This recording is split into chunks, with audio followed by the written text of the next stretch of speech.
Getting an offer accepted on a property is exciting. It is a huge win as a buyer because it's the next big step that has to be taken in order to become a homeowner. However, that home isn't sold yet. There's a lot of steps that still have to happen. From the time that an offer is accepted to the time that you actually sign the paperwork and get those keys in your hand can be anywhere from 30 to 45 days. And there's a lot of things happening in that time frame. And those things that have to happen can be stressful. They can also be things that could cause problems in the contract, sometimes even causing a deal to fall through. So I thought I'd take a look at the not so glamorous, not so fun side of a contract and talk about the things that, one, are stressful, and two, could cause a deal to fall through. And then at the end, we'll talk about why that's important to consider these things in homeownership.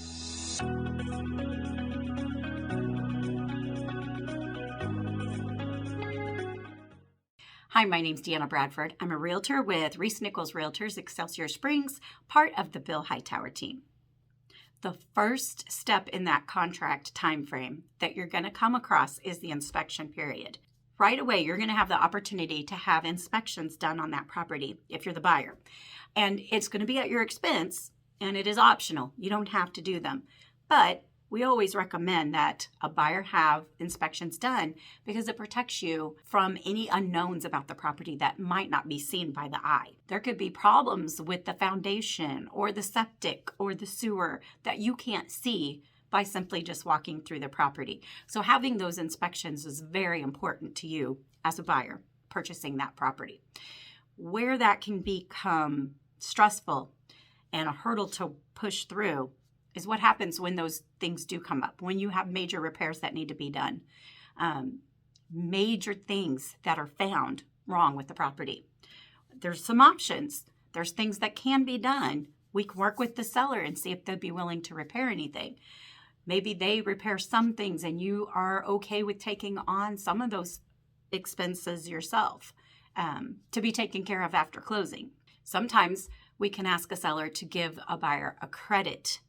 So instead of actually making the repairs, you're actually getting the home for less money, or you're getting a credit towards a repair to be done later. But there's a financial way of even trying to work through that scenario. And sometimes the issue is just too big. And as a buyer, you're just not going to be comfortable with it, no matter what kind of resolution we try to find. And the best option is to just cancel the contract and move on and find another property that might be better suitable for you. So yeah, that's scary. That's not fun. That can be very stressful. But in the end, if you're protected from buying something that once you close is going to be a longer issue and a lot of stress going forward, you've saved yourself a lot of heartache in that case. Another area that can become a pain point in the contract process is the appraisal.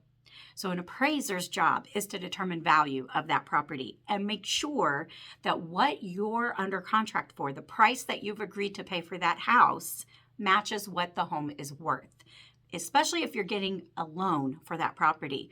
In that case, one, your lender's going to require you have that appraisal done, and they're going to want that appraisal to be at or above, the value of the home needs to be at or above what your contract is for. So you have to be able to show that the home is worth what you're paying for it.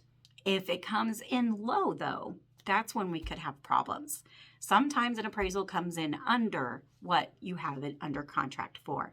Then you have an issue because your lender's not going to give you the loan for the amount that you have the contract for in order to purchase the property. There are ways to negotiate through that with the seller. They can adjust the price of the home down. We can agree to pay some of it out of pocket. There are some solutions that can be done to resolve that issue. Another thing that can come up during the appraisal process is the condition of the property. Now, we've already dealt with the condition with the home inspection, but an appraiser is still looking to determine that the house is in a safe condition. They do have some criteria that they look for. So it's not an all-out home inspection. Like your home inspector is going to be very, very thorough. An appraiser is really just quickly looking through and checking on certain things, checking off to make sure that they are the way they should be. For instance, handrails going down a stairway, smoke detectors, things that are just safety items in a home, making sure that it is suitable to what the lender's standards are going to be in order for that lender to agree to loan that money for the purchase of that home. So there are times when we get the appraisal report back and maybe the value comes in fine, but there are requirements that need to be done to the house in order for the lender to give you full loan approval at the end of the contract time frame. Again, we can try to negotiate these things out. We can ask the seller to take care of the items, whatever they might be.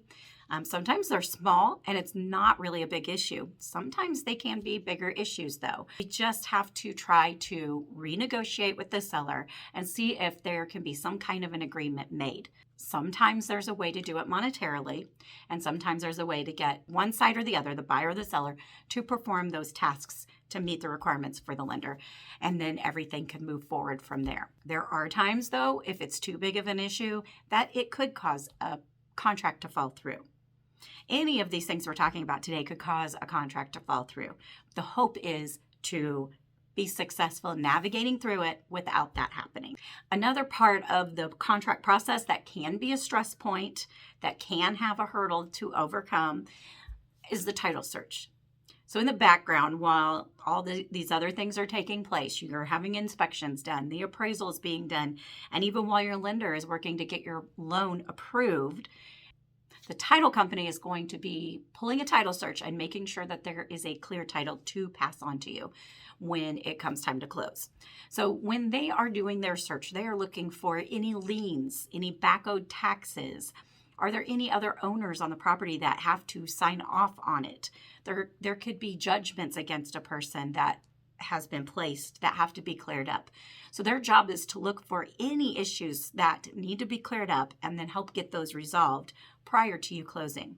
They also help to establish title insurance, which is a protection for you, for the lender, and for the title company themselves, so that if after closing there is an issue that comes up, you have that insurance in place to help resolve anything that might come up. But title companies do a really good job of doing that title search beforehand and clearing up any issues ahead of time. Now, where the stress point can come in is when an issue does come up, getting that resolved. That could be more of a stress point on the seller typically, but sometimes for the buyer too, if it's going to put a halt to your ability to purchase the property because of whatever they have found.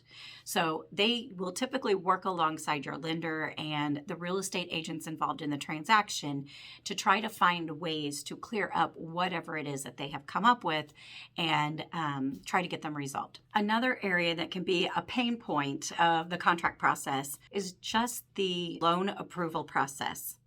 So in the beginning, you get a pre-approval, but there's a lot of stuff that has to happen with the lender between then and when it closes. They have to verify a lot of information. So if anything in your financial picture changes or they didn't see in the beginning, maybe it was something that got forgotten about or got lied about, that does happen. So don't lie on your loan application process. When you're talking with your lender, be super honest and tell them the whole picture, because they're going to look into it deeply and they're probably going to find stuff whether you want them to or not. And if they know ahead of time, they can either be really honest with you and tell you if you can or can't buy a house, or they can help you work through it and make sure that you are successful in purchasing that home. Some things that come up along the way usually have to do with a change in the credit score. Maybe the rate changes before it's locked in and it causes a big problem with what you can afford. Maybe there's a job change. Sometimes people have lost their job in the middle of trying to purchase a house. And in that case, you're often not going to be able to get that loan and close on that home unless there's some kind of job replacement super quick. There's a lot of scenarios and things that can happen that can upset the contract process or just cause a lot of stress and make it a little bit harder to get through. And the last thing that I'm going to talk about are errors. If you're not working with the right people to help you to become a homeowner, you have people like your real estate agent, you have a lender helping you get your loan, You have a title company working on that title. You have a home inspector, an appraiser, and there can be a lot of other people even in the middle, an insurance company, because you're going to have to get insurance on the property. If any one of these people don't know what they're doing or are not good at paying attention to detail, not good communicators and keeping updated on what's going on, if all these different people that are working on your contract don't communicate with one another, that's when errors can happen and it can cause problems in the contract. So that can be another thing that can be stressful and cause problems along the way that have to be resolved. So this has been a pretty kind of negative video about the home buying process, and I hope it hasn't scared you away. This is why it's important to talk about it. Being educated, knowing ahead of time, kind of the things to expect, getting to know what the process is, what things that you might have to be looking out for is going to help you be more prepared in the beginning and maybe even avoid some of those hurdles before you even get to them. Because you're educated about the process, you know what to expect, and you know what to avoid. So, for instance, getting your loan, talk with the lender ahead of time about what things to do and what things not to do when trying to get qualified for a loan to buy a house with. And they're going to help you avoid some of these things that could cause problems in your contract. Make sure that the people that are working with you to help you buy a house are experienced and knowledgeable in their field. So whether it's the realtor or the lender or whoever else. And typically, the first two you're going to be communicating with is your lender and your realtor. And from there, they're going to give you good recommendations on these other areas. So you can ask for referrals on the inspection company. You can ask for referrals for your title company and inspector. The lender's going to help order an appraisal. That'll go through them. So you're going to have help in making sure that you're getting the right people on your side to work through these situations. Finally, I just want to leave you with some encouragement. I do this every day. So when you're working with somebody who is experienced, like we just talked about, just know that they have dealt with a lot of these issues before and they have a lot of experience in dealing with them. So anytime you're working with a good realtor and a good lender, when you have them on your side, they're going to help navigate you through any hurdles that come up and may even be able to help avoid a lot of those hurdles just because they have been through it before. So make sure that you're working with that expert in that area that can help you navigate through those scenarios. I just want to encourage you that the majority of the contracts that I have close. They don't always close. I don't think there is a realtor that you'll find that can say they've never had a contract cancel. It does happen. But I want to assure you that it's rare. When it happens, it could be because of something to do with the house. It doesn't mean it's the end of the story for you. So whether or not it happens for you, for one house, it may not be the end of your story. And that those people are going to be working with you to move on to the next one. I like to tell my clients, one, if you don't get an offer accepted, and two, if you did get an offer accepted, but then something happens and it does fall through, then that wasn't the house for you. Keep yourself encouraged, keep pushing through and trying, because the right home for you will come along and at the right time. I know this has been kind of a negative video, so I hope that this ending is a little bit of encouragement for you and will help you to see the importance and the value of having the right people on your side. I'd love to know your thoughts, or if you have any questions about any of the stuff that we've talked about today, leave a comment below. And if you found this information helpful, please like this video so that I know what kind of videos to put out there that are the best informational videos for you. And then make sure you subscribe and hit the bell notification so that you see when we put out new videos each week. Thanks for watching and have a blessed day.